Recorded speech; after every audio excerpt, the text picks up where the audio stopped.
warahmatullahi wabarakatuh. Bertemu lagi dengan saya Novi Elena Putri di podcast PBSI UMK Teman Seia Sekita. Oke guys, kali ini saya ditemani dengan bintang tamu yang luar biasa, nomor 1 di UMK bagi mahasiswa. Siapa yang nggak kenal ini? Aduh, ini parah kalau nggak kenal. Ini salah satu orang yang ternama di UMK khususnya bagi mahasiswa, ya nggak Kak ya. Namanya adalah Hasan Mustafa ya. Ini saya manggilnya kakak atau sahabat ya? Atau malah rekan? Kan lebih enaknya aja lah. lebih enaknya aja kan kakak ini juga selain menjadi BEM ya, ketua BEM universitas juga ini kan salah satu anggota dari IPPNU, IPPNU, bener gak? Iya dong, saya tahu pastinya. Ya ini enaknya saya manggilnya rekan atau kakak ya ini ya. Takutnya nanti salah ini guys kalau manggil sesuka aku. Gimana? Kak aja gak apa. Kak aja ya, oke. Biar lebih formal ya. Padahal ini sebenarnya santai banget. Oke. Kalau rekan kak lebih ke Ibnunya karena memang kita sedang di lingkup kampus ya. Oh gitu, nggak masalah, nggak masalah. Ini kan podcast, bukan ini ya, bukan ada di ruang yang ber-AC. Kemudian tapi ini enak banget ini view-nya ya kan. Karena kita akan ngobrol-ngobrol dengan bintang tamu yang spektakuler ya. Jangan sampai kalian nggak nonton ini, harus ditonton ini ya kan.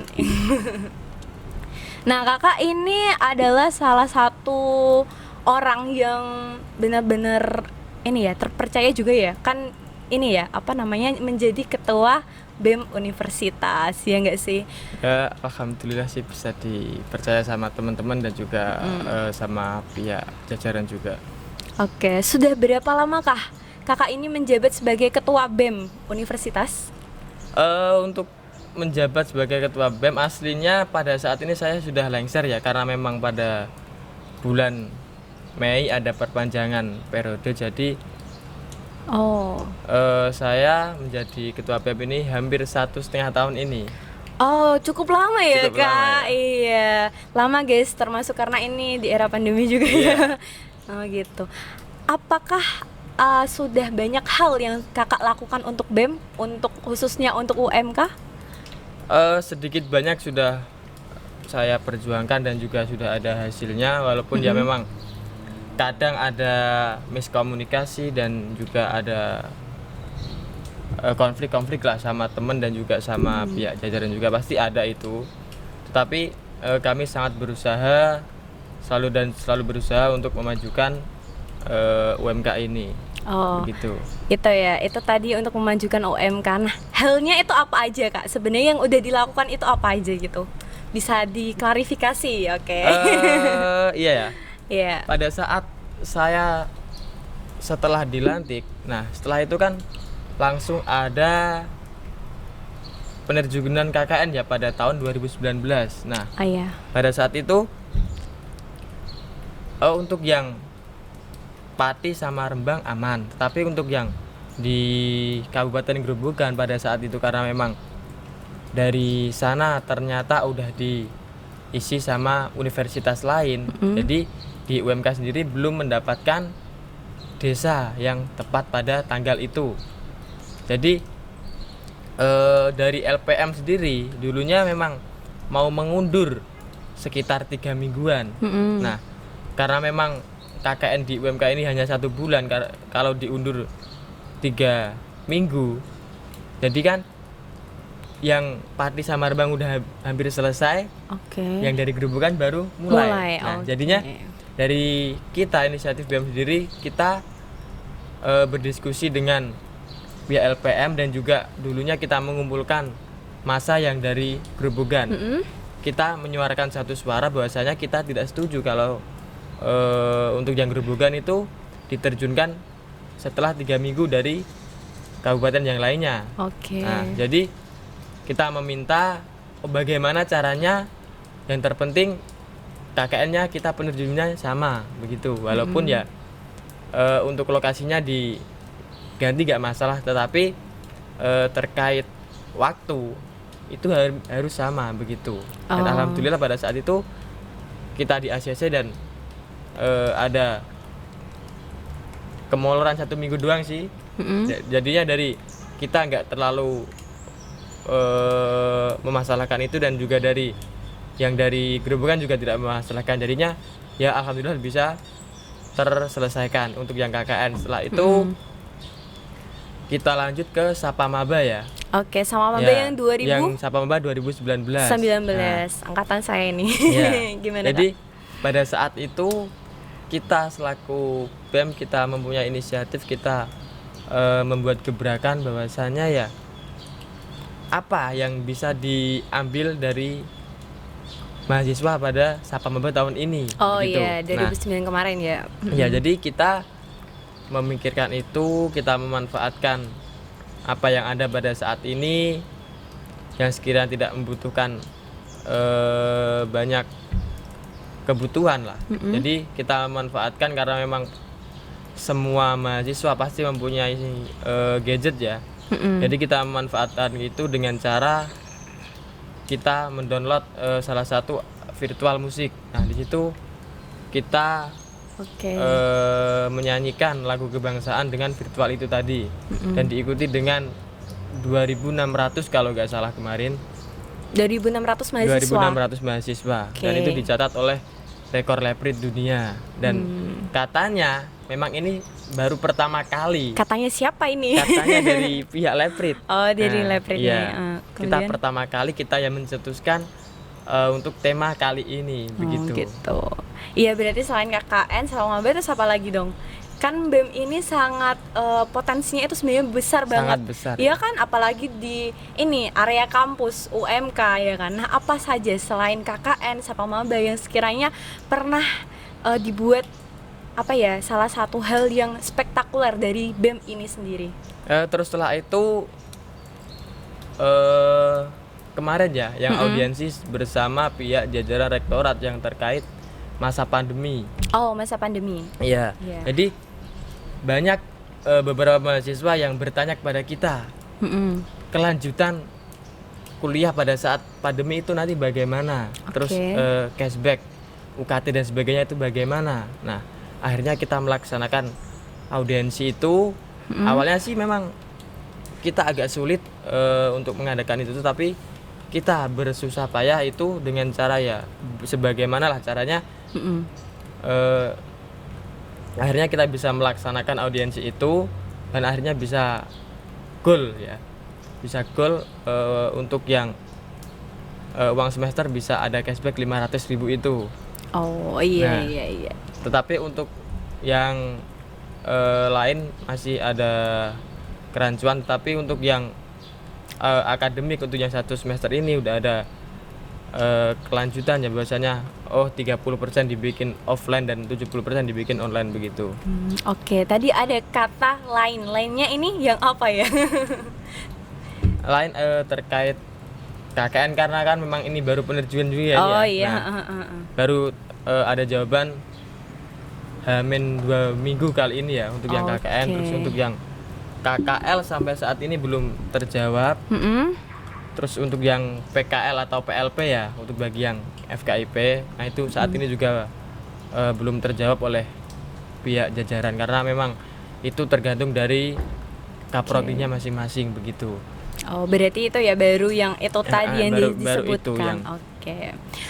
Nah, Kakak ini kan sebagai ketua lembaga ya kan, Iya. ketua lembaga universitas. Punya tanggung jawab nggak sih untuk masyarakat? Kalau dibilang tanggung jawab sih pasti banyak sih tanggung jawab ya. Apalagi ya saya membawa atas nama lembaga, dan juga di situ pasti ada konflik-konflik bahwasanya di UMK ada ini, ada itu, dan juga di nasional juga begitu. Jadi tanggung jawab itu ya memang harus sangat dipegang lah kalau prinsip dari saya begitu. Gitu. Nah, pertanyaannya, tanggung jawab yang sudah Kakak berikan untuk masyarakat itu seperti apa? Untuk tanggung jawab ya, mungkin untuk yang lingkup UMK saja lah ya. Untuk yang lingkup UMK, bahwasanya kalau terkait tanggung jawab, saya sudah menjalankan gitu. Kami BEM itu sangat mendengarkan suara mahasiswa. Jadi kalau ada banyak mahasiswa yang melapor ke kami, kami akan menyerap dan juga akan kami suarakan ke pihak jajaran begitu. Jadi tugas kami yaitu memang kita menyerap selalu lalu menyuarakan ke pihak atasan begitu. Begitupun sebaliknya kalau ada atasan yang sekiranya belum bisa tersampaikan ke mahasiswa, kita bantu untuk mensosialisasi begitu. Oh, berarti lingkupnya di sini tanggung jawab yang kakak berikan itu hanya sekadar masyarakat yang ada di lingkup UMK ya. Kalau bagaimana dengan masyarakat yang ada di sekitaran luar UMK, kan di sini juga masih banyak desa-desa. Nah, itu bagaimana? Apakah peran dari BEM itu tersendiri tentang tanggung jawabnya? Terkait di masyarakat ya, dan karena memang pada misi saya juga di situ ada kita membangun desa binaan ya. Kita membangun desa binaan, jadi kita membangun salah satu desa dan di situ kita bina, kita sosialisasi dan sebagainya. Pada saat itu bulan Desember tahun 2019 kita resmi ada desa binaan, yaitu di desa itu? Pasuruan Lor. Pasuruan Lor. Iya, Pasuruan. Kenapa di situ? Pasuruan Lor, desa Kecamatan Jati ya. Kenapa kok bisa di Jati? Padahal di UMK itu bukan di Jati loh. Kenapa nggak di sekitaran sini atau di mana gitu? Karena memang kita mengambil desa yang sekiranya di situ belum terlalu kelihatan komentarnya di situ belum terlalu kelihatan, tapi di situ aslinya banget untuk yang bisa dimanfaatkan. Bangetnya itu apa misalnya? Salah satunya di situ ada kerbau ya. Di situ ada banyak banget, tapi warga di situ belum bisa memanfaatkan. Maksudnya hanya angon kebo dan sebagainya, tetapi tidak memikirkan bahwasanya kotoran ini bisa dibuat apa. Begitu. Lebih memanfaatkan hal gitu ya. Begitu. Oke. Nah, apa saja sih Kak tanggung jawab yang menjadi amanah sebagai ketua BEM itu? Untuk amanah ya, yang terpenting kalau dari saya ya, kita selalu menyerap apa suara mahasiswa, dan terpenting apa enaknya buat mahasiswa dan juga apa enaknya buat kampus begitu. Jadi kita tidak saling membela satu sama lain, kita sama-sama mencari satu tujuan yang enak begitu. Kalau prinsip dari saya begitu. Oh gitu ya. Apakah kakak ini sudah amanah? Kalau dibilang amanah, yang menilai pasti orang lain. Kalau dari saya sendiri, bilangnya pasti bisa amanah. Dari kakak sendiri. Jadi untuk yang menilai amanah tidaknya itu pasti orang lain, karena memang yang melihat kinerja juga orang lain begitu. Iya, tapi tadi kakak bilang menurut kakak sendiri kakak udah amanah ya begitu. Gitu ya. Oke. Jadi di sini kakak udah merasa amanah dan bertanggung jawab atas BEM gitu. Nah, menurut Anda, apakah Anda ini sudah merasa berhasil? Untuk BEM tahun ini saya rasa sudah hampir berhasil ya kalau dibanding tahun kemarin, karena memang tahun kemarin belum terlalu ada gebrakan. Makanya untuk tahun ini saya sering membuat gebrakan baru. Nah, itu yang saya rasa udah bangga begitu untuk di periode kali ini. Berhasilnya karena gebrakan itu ya? Hanya satu gebrakan itu? Beberapa gebrakan. Iya. Tapi yang paling menurut kakak spektakuler yang itu tadi ya? Nah, itu kan untuk keberhasilan menjadi seorang ketua BEM. Keberhasilan dalam memimpin ini BEM itu, apakah kakak juga sudah merasa berhasil untuk teman-teman yang lain, yang anggota-anggota yang lain? Kalau memimpin ya, karena memang dulunya saya disokong ya, saya disokong oleh beberapa teman yang di situ juga memang dulunya ketua BEM fakultas semua. Pada saat itu sudah mempercayai kepada kami, saya dan juga Pak Gilar sebagai wakil saya. Jadi kalau ada apa-apa selalu saya kembalikan ke teman-teman itu tadi.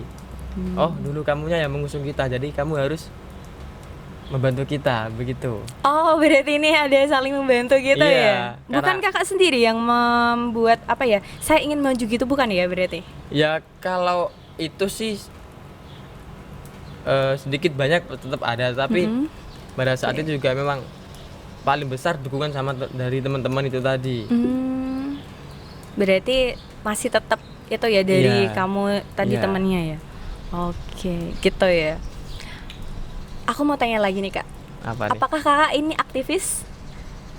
Kalau boleh tahu, kakak aktivis nggak sih? Apa yang disebut aktivis? Aktivis kan bisa apa aja, bergantung ini. Kalau memang kakak aktivis, bilang iya atau tidak kan gak maksudnya. Iya, pertanyaan kan gitu. Jangan-jangan menjebak nih pertanyaannya. Oh enggak, aku nggak menjebak.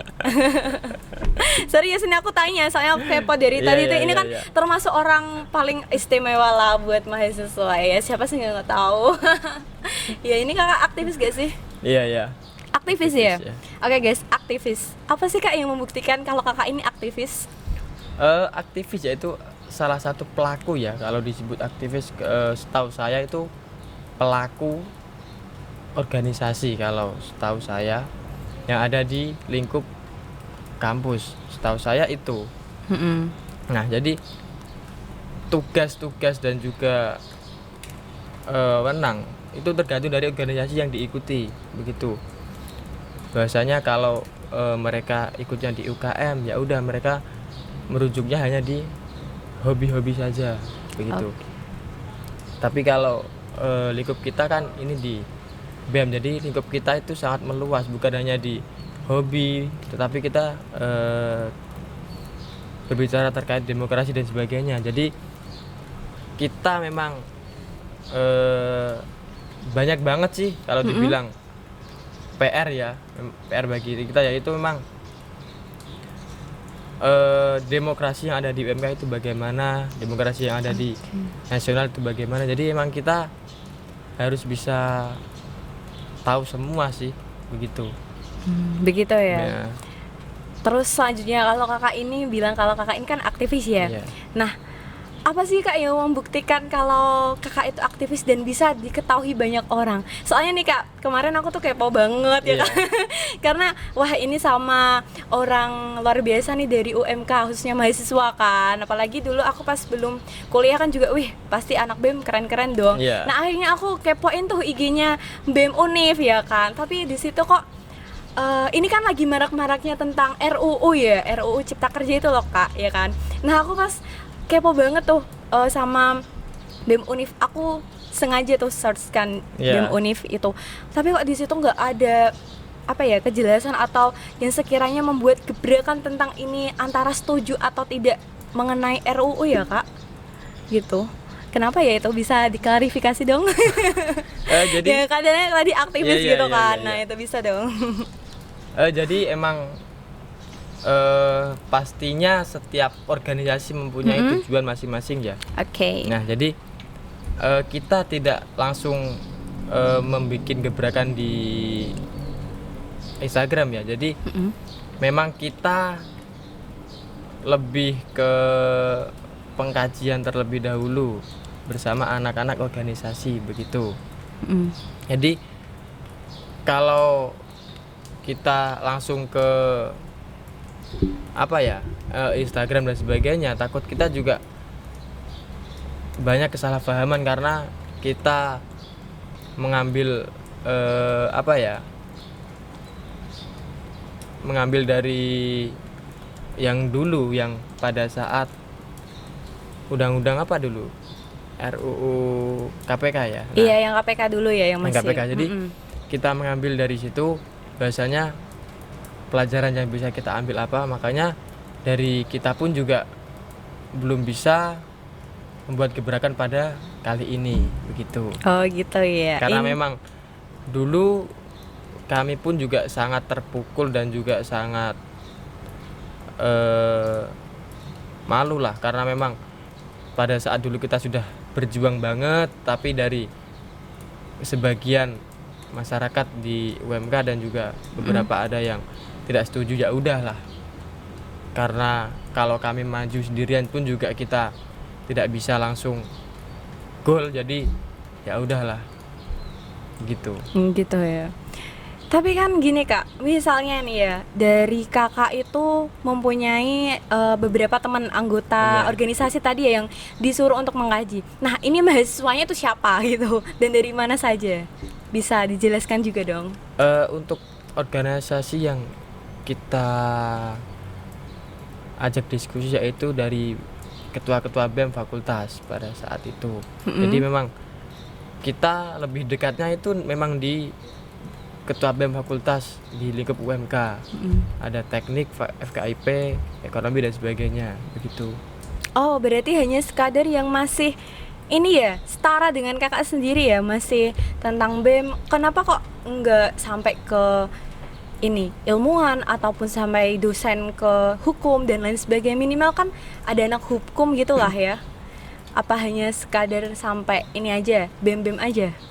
Kalau anak hukum pasti kita libatkan karena memang dasarnya saya sendiri memang dasarnya anak teknik belum bisa terlalu mencerna dan juga bisa terlalu mengkaji undang-undang yang baik itu bagaimana. Makanya kita kalau ada apa-apa kita selalu mengajak anak hukum yang bisa mengkaji dengan metode-metode yang diajarkan oleh bapak dosen begitu. Oh gitu, berarti tidak langsung bertanya langsung sama ini ya, ahlinya ya langsung, tapi masih di sekitar mahasiswa sendiri jadi ya? memang kita itu sebelum kita langsung ke dosen, paling enggak kita mempunyai gambaran-gambaran apa saja yang kita tanyakan ke bapak dosen itu tadi begitu. Gitu.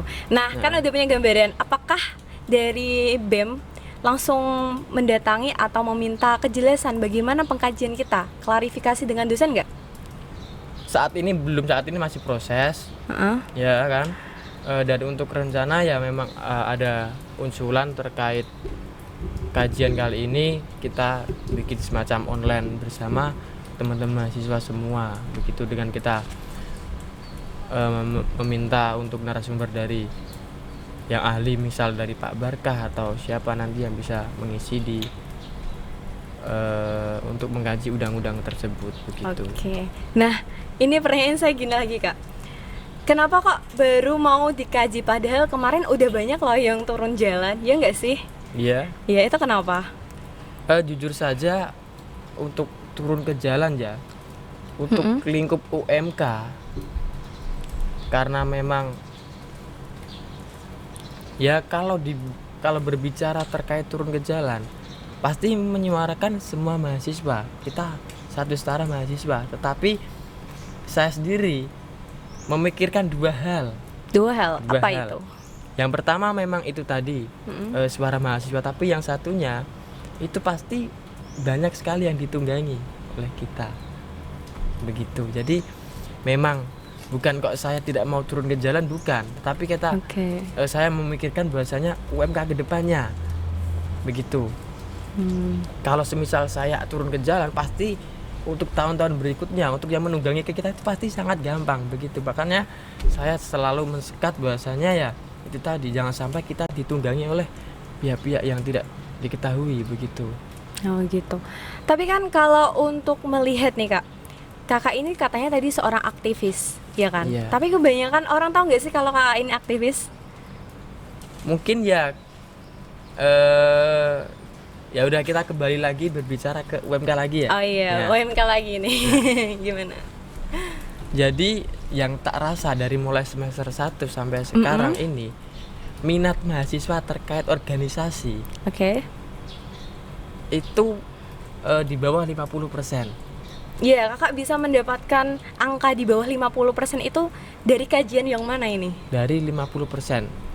Nah, bisa mendapatkan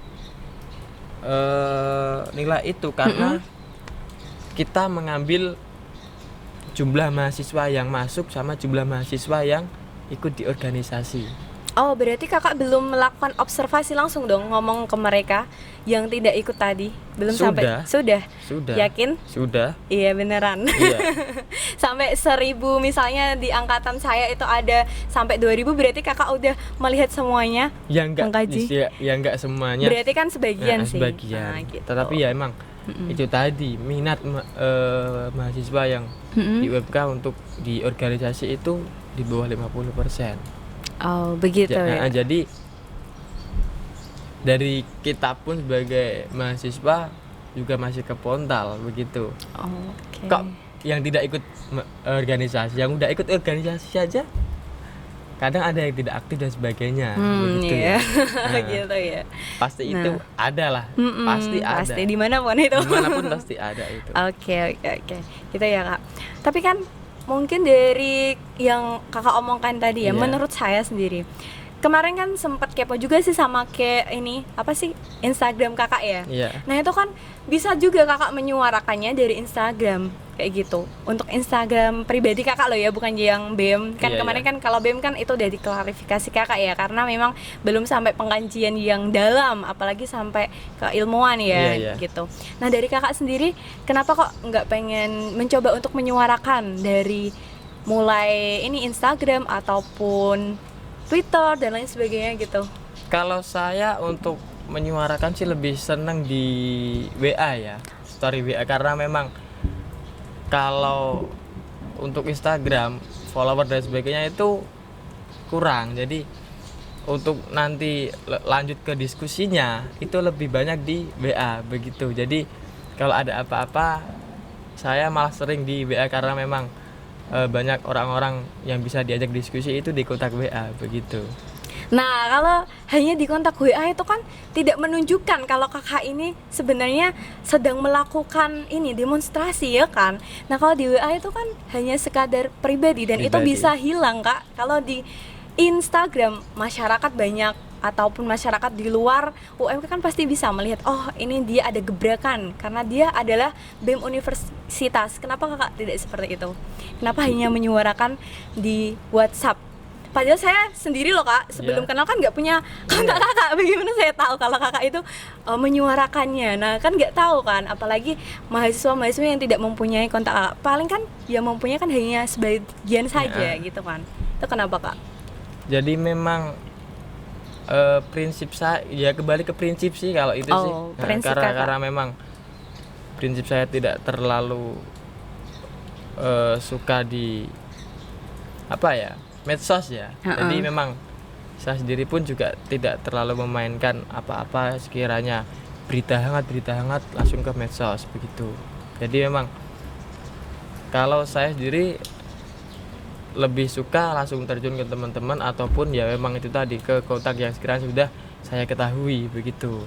Karena kalau langsung ke medsos pastinya kan banyak pansos, banyak apa dan sebagainya begitu. Loh justru itu yang ada sensasinya Kak, karena Kakak kan ini ketua BEM ya kan, ya harus mempunyai sensasi dong, biar begitu. apa makin banyak dong yang tahu, oh ya ketua BEM keren banget ya, punya pansosnya, keren gitu kan. Kalau cuma di WhatsApp kan siapa yang tahu gitu kan. Iya kalau mereka lihat semua, kan kalau enggak gimana? Lah Ya ya, kan memang gimana dong? memang kembali lagi ke prinsip tadi kan. Oh Karena berarti memang- prinsip kamu gitu ya? Ya karena memang prinsip saya tidak terlalu suka di medsos ya. Jadinya emang aku sih bodo amat sih kadang terkait medsos, walaupun saya anak IT ya. Tapi kalau terkait medsos halah nggak terlalu, karena memang medsos banyak sekali hoak-hoak dan sebagainya. Jadi saya sendiri memang lebih suka kalau ada diskusi langsung ke teman yang sudah tahu sumbernya begitu. Oh jadi ini bergantung dengan teman dong, nggak cari sumber mengkaji sendiri gitu dong? Kalau sumber pasti ya. Terus? Mungkin dari Twitter lah, dari Twitter yang memang sudah ternama. Jadi saya memang mengacu di situ. Kalau Twitter memang saya mengikuti. Kalau di WA, kalau di Instagram saya memang tidak terlalu continue ya. Padahal kan misalnya nih Kakak ini sebagai ketua BEM ya, Iya. meskipun Kakak itu pribadinya nggak suka di medsos dan lain sebagainya, kenapa kok nggak mencoba untuk oh iya aku ini ketua BEM harus tahu lah bagaimana menjadi panutan untuk mahasiswanya. Nah kalau ketua BEM-nya sendiri aja nggak ada gebrakan, bagaimana mahasiswa mau turun ke jalan juga Kak? Kan gitu sih. Iya. Masa Kakak nggak ada pilihan iya atau tidak? Sebenarnya Kakak ada pilihan nggak sih setuju sama RUU Cipta Kerja kemarin atau tidak setuju nih? Kok aku aku lihatnya ini kok gak ada gebrakan ya gimana kan tanya makanya kita klarifikasi di sini guys biar jelas ini ya yuk. Udah kita lanjut ke RU berarti ya. Iya dong, ini kenapa kok nggak kakak kan hanya menyuarakan di WhatsApp nih ya, padahal kan WhatsApp itu hanya person saja kan, cuma pribadi kakak dan itu bisa hilang, dihapus aja udah hilang kan. Nah nggak ada orang luar, nggak ada yang tahu bagaimana keselanjutan dari maksud kakak ini apa kan, nggak semua orang tahu gitu. Nah sebenarnya kakak ini setuju nggak sih kok nggak ada di BEM juga nggak ada, di pribadinya Instagram pribadinya kakak juga nggak ada. Setuju nggak sih kalau RUU Cipta Kerja itu, dan setuju atau enggak ya? Gimana kalau itu kejelasannya? Untuk RUU kali ini saya tidak setuju ya, karena memang kalau saya sudah membaca sedikit bukan semuanya, belum semuanya ya, tapi sebagian yang sudah saya baca itu rata-rata ya memang itu tadi saya tidak setuju, karena memang di situ hanya menguntungkan ya, hanya menguntungkan orang-orang yang sudah berkompeten di bidang atas begitu. Jadi untuk yang kita sebagai kaum bawah ya, nah kita kaum bawah itu selalu terpukul. Selalu terpukul, selalu tertindas dengan hal itu. Nah, gitu. Kakak merasa tertindas, kakak merasa terpukul karena kita dari kalangan bawah ya kan. Nah, saya penasaran kenapa sih kakak merasa tertindas tapi nggak langsung oke, kita harus turun jalan seperti mereka yang kemarin udah turun jalan. Sebenarnya BEM itu udah pernah turun jalan belum sih? BEM UMK terakhir turun jalan itu tahun 2015 kalau nggak salah, malah 2014. Waduh, lama banget itu ya. Oh gitu, kenapa kok sekarang kemarin itu ada banyak banget mahasiswa yang menyuarakan suaranya, tapi dari BEM nggak berani untuk turun ke jalan itu? Karena itu tadi. Belum dikaji ya? Ya nggak itu. Kenapa? Kita memikirkan UMK ke depannya. Kalau kita langsung turun ke jalan dengan adanya orang-orang itu, pasti kita sangat ditunggangi begitu. Ditunggangi gitu ya? Nah. Pasti. Jadi takut ya berarti ya ini ya? Memang kita memikirkan kesejahteraan yang ada di UMK ini. Dengan ya bukan kok kita cari aman atau enggak, tapi memang itu yang saya pikirkan kali ini begitu. Oh, berarti gitu ya pemikiran kakak. Kalau BEM udah pernah turun ke jalan, kira-kira udah berapa kali sih kak turun ke jalan? Kalau menurut cerita-cerita dari senior-senior yang udah pernah mengalami turun ke jalan ya, cuma 2 kali atau berapa ya kalau nggak salah. 2 kali dari UMK ada baru 2 kali aja. Dan itu pun saya diwanti-wanti oleh Presma tahun 2016. Kalau bisa jangan turun jalan. Kenapa? Karena kita di akademik ya, kalau bisa ya memang kita mengkaji undang-undang itu tadi dengan orang yang memang sudah berkompeten gitu. Oke. Kemudian setelah dikaji udah dibiarin aja gitu. Tapi bagaimana? Nah, itu kelanjutannya. Kita pun juga dulunya yang sudah diceritakan ke saya itu tanpa mereka turun ke jalan, tapi dia langsung ke dalam ya, langsung masuk ke dalam dengan cara audiensi itu tadi bersama Bapak DPR dan sebagainya. Oh, berarti langsung masuk ke DPR-nya itu ya? Begitu. Berapa persen orang yang bisa masuk ke dalam itu? Enggak semuanya, paling ya mentok 5 orang atau 10 termasuk orang. Ada kakak? Iya. Ada kakak di situ ya? Berarti ini emang baru 2 kali aja ya, dan sekarang nggak berani karena belum itu takut tadi itu ya. Kenapa ketakutan itu yang membuat kakak dan teman-teman itu nggak turun ke jalan? Padahal kan belum tentu yang kakak pikirkan itu real nyatanya seperti itu. Ya karena memang pada saat RUU KPK saat itu sudah mengalami merasa ditunggangi dan sebagainya, itu sudah mengalami. Jadi memang rasa kekhawatiran pada saat ini belum mereda ya. Oh gitu. Nah, Oke. apalagi masih di tahun yang sama ibaratnya ya. Jadi kami pun belum bisa langsung 100% langsung yuk babat alas dan sebagainya, kita belum bisa begitu. Oke, berarti masih takut ya? Iya. Oke. Lebih baik kita langsung audiensi masuk ke dalam dengan tidak kita melibatkan banyak massa, karena memang pada saat ini juga ada pandemi dan juga sebagainya. Jadi memang kita pun juga belum bisa kalau kita langsung mendaftarkan banyak massa ya. Gitu, karena pada kemarin ya, pada aksi di Kudus kemarin, saya juga banyak sekali diteleponin dari Kodim dan juga dari Kapolres, bahasanya dari UMK bagaimana dan sebagainya. Tapi ya memang itu tadi, UMK belum bisa mengirimkan Pak dan sebagainya. Itu yang mengisi kebanyakan anak ekstra semua begitu. Oh, berarti yang kakak enggak ya? Iya, berarti? dari intra se-Kabupaten Kudus tidak ikut semua pada saat itu. Ini yang membuat kakak juga enggak eksis di sosmed juga ya, termasuk. Ya misalnya kalau kakak masih ragu untuk turun ke jalan ya kan seharusnya kan bisa lah Kak untuk eksisnya juga di sosmed kan, biar ada gebrakan juga meskipun dari sosmed gitu kan. Iya. Kenapa nggak seperti itu? Karena tadi nggak suka sosmed gitu. Iya. Astaga. Mungkin ya kalau terkait itu tadi langsung saya serahkan ke pihak Kominfo saya sih seharusnya. Oh gitu. Kalau ada isu-isu atau apa-apa langsung dipost aja gak apa-apa.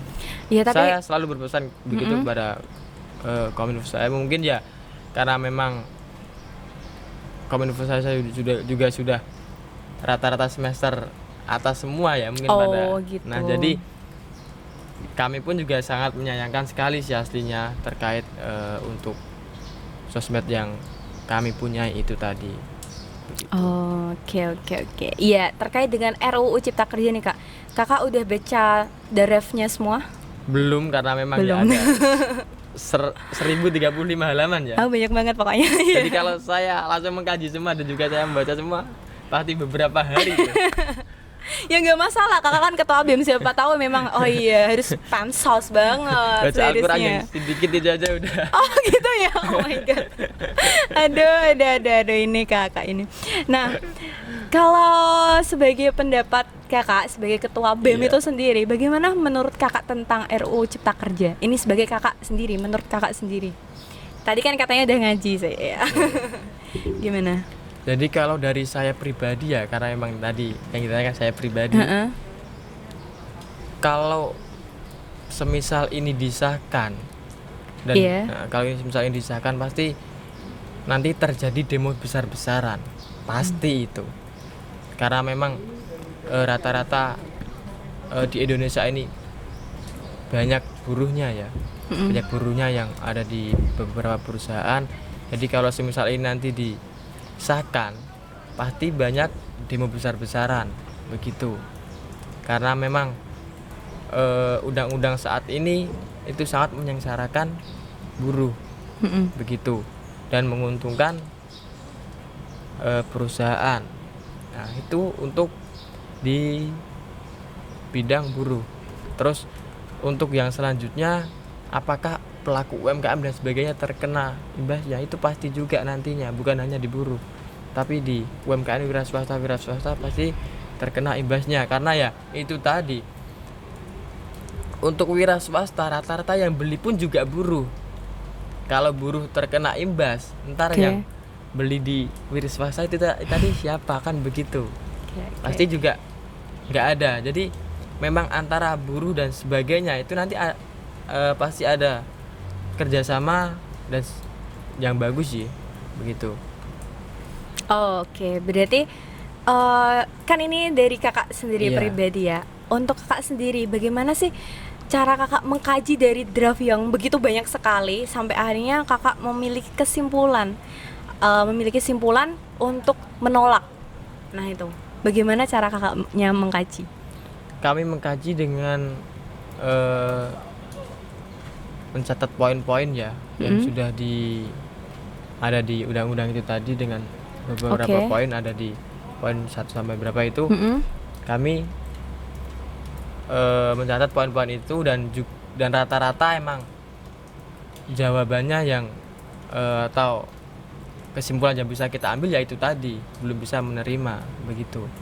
Oh, belum bisa menerima. Nah. Tapi kakak merasa udahlah, gak usah lagi gitu ya, nggak turun ke jalan gitu ya?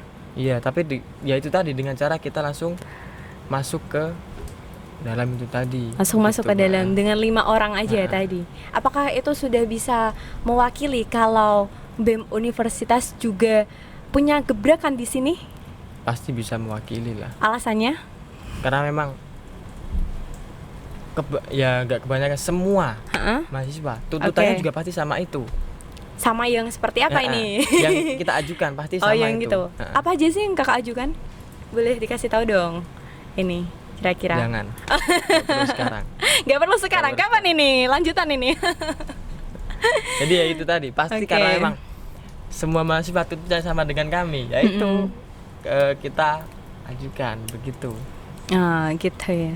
Nah, ini kakak tadi kan udah mengkajinya. Nah, ini seperti apa sih proses mengkaji sampai akhirnya kakak masuk ke dalam itu tadi?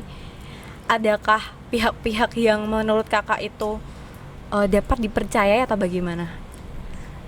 Kalau untuk mengkaji karena ya ada yang dipercaya lah pasti itu karena memang kita mengambil anak-anak hukum yang udah pakarnya, pasti mereka pun juga bisa mengambil kesimpulan juga, oh ini bisa diterima oleh masyarakat dan ini tidak diterima masyarakat begitu.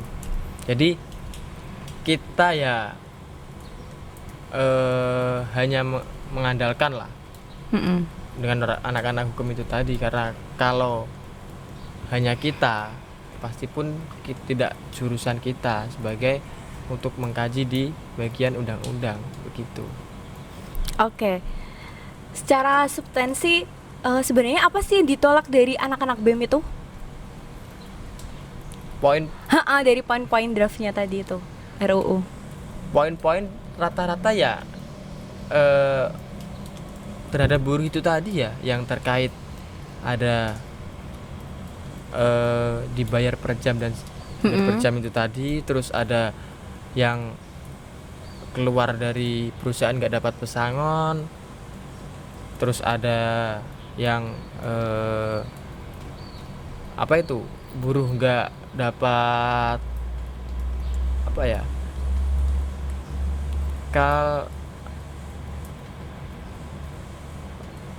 apa sih namanya kalau Apa? 1 tahun 2 tahun kontrak. Nah, Kontrak terus? rata-rata kan ada kontrak itu juga, itu tidak ada. Terus itu sih poin-poinnya rata-rata itu. Berarti itu aja ya yang ditolak gitu.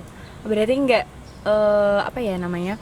Nggak semuanya kakak tolak. Berarti ada beberapa poin yang disetujui. Entah Semua bagaimana? ditolak, tapi Semua ditolak? untuk Oh, poin-poinnya sih yang saya sebutkan itu tadi sebagian, tidak semuanya, karena memang kalau semuanya ya bolak-balik lah. Lo nggak masalah karena ini kan tentang Indonesia juga kakak kan seharusnya mempunyai apa ya semangat lah, wah ini kita harus benar-benar mengkajinya, nggak hanya sekadar saya nggak membawa buku tadi ya. oh nggak bawa bukunya. Kalau proses kakak mengkajinya ini hanya sebatas mahasiswa kak, Iya. apakah kakak nggak memiliki apa ya pandangan untuk sama dengan mahasiswa yang lain gitu? Misalnya dari luar, dari dosen luar atau dari yang mana gitu? Enggak ya berarti ya? Enggak, Kenapa kak? kita selalu mengandalkan mahasiswa itu tadi. Kita selalu melibatkan mahasiswa. Sepintar apa sih mahasiswa itu sampai kakak itu sangat-sangat percaya? Padahal kan di luar juga pasti banyak yang lebih kompeten. Apalagi apakah dia istimewanya itu apa sih sebenarnya? Kok hanya mahasiswa itu saja gitu? Ya apa ya, memang kalau dari kami lebih suka berdiskusi bersama mahasiswa sih, karena kalau kita langsung ke dosen ya aslinya bisa, cuma dari kita sendiri nggak mau ribet sih, nggak mau ribet dalam artian paling hasilnya juga sama begitu. Jadi emang kita sangat berdiskusi bersama mahasiswa, karena memang mahasiswa yang kita ajak diskusi juga emang itu sudah kepercayaan dari dosen begitu. Oh, gitu ya Ya. berarti ya. Sama. Padahal jelas beda, Kak. Karena apa? Pengetahuan mahasiswa dan dosen itu pasti berbeda, apalagi dengan ilmuwan-ilmuwan yang sudah S3 sampai akhirnya dia yang sudah menjadi prof, kan pasti berbeda, Kak, dengan mahasiswa. Kenapa kok dari BEM itu hanya sekadar percaya saja dengan mahasiswa? Kenapa kok apa sih dia pengalamannya tuh apa gitu loh?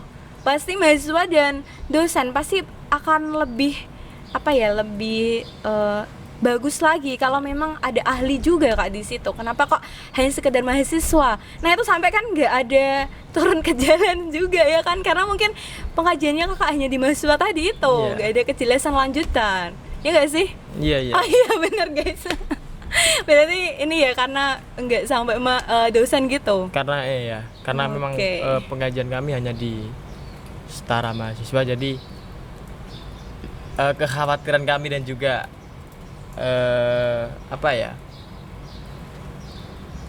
nanti yang bisa kita laksanakan juga emang berdasarkan mahasiswa semua. Jadi emang kita belum bisa melaksanakan juga karena itu tadi. Oh gitu, oke. Tadi Kakak nggak turun ke jalan ya kan? Iya. Hanya sebatas mengkaji aja. Iya. Tidak ada dosen atau ahli yang benar-benar dalam di bidang itu kan. Terus lantas apa yang dilakukan ini BEM di Mensos aja nggak ada. Sekiranya ada pamfletnya atau apa yang sekiranya mendukung kalau kita itu benar-benar mendukung mereka, kita menolak RUU. Lantas apa yang dilakukan BEM gitu? Gila banget. Nggak ada Mungkin ini, kalau ya emang ampun. pandangan orang awam ya, pandangan orang pasti Iya. BEM gunanya kayak apa sih? Kan begitu Iya sih, pasti gitu, begitu juga kan iya kamu. kan, Nah, karena nggak ada nih di Instagram kan, nggak ada BEM apa, terus apa coba yang dilakukan gitu loh Kak. Kan kita juga butuh klarifikasi di sini. Aduh. intinya Gimana ini? Dari kami pun juga sangat memikirkan hal itu ya. Pasti kita sangat memikirkan, nggak mungkin kita buta dengan hal itu ya. Padahal itu langsung digas sekalian seharusnya ini. Ya ampun, aduh. Saya juga masih banyak pertanyaan sebenarnya.